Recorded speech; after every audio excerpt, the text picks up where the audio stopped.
Hello friend, नमस्ते, प्रणाम। मैं हूँ आपकी वंदना और स्वागत करती हूँ अपने यूट्यूब चैनल पर सभी का। और आज हम सुनाएंगे बहुत ही प्यारा चुटकुला नाच गीत। कैसे लगेगा कमेंट में बताना।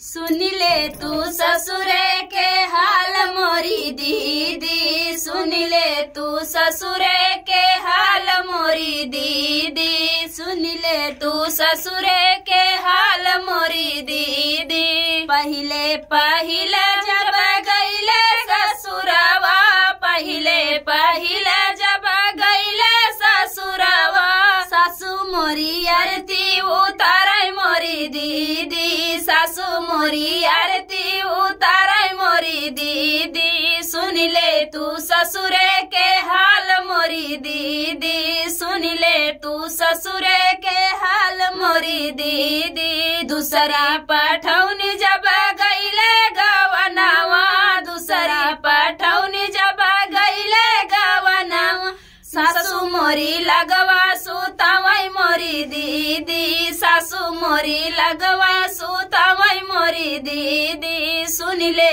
तू ससुरे के हाल मोरी दीदी, सुन ले तू ससुरे के हाल मोरी दीदी।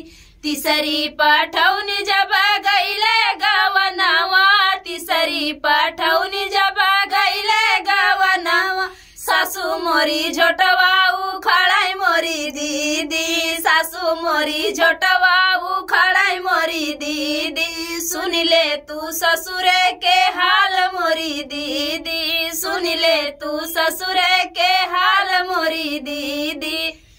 चौथी पठौनी जब गईले गवनावा, चौथी पठौनी जब गईले गवनावा, राजा मोरे घर से निकारै मोरी दीदी, राजा मोरे घर से निकारै मोरी दीदी। सुन ले तू ससुरे के हाल मोरी दीदी, सुन ले तू ससुरे के हाल मोरी दीदी।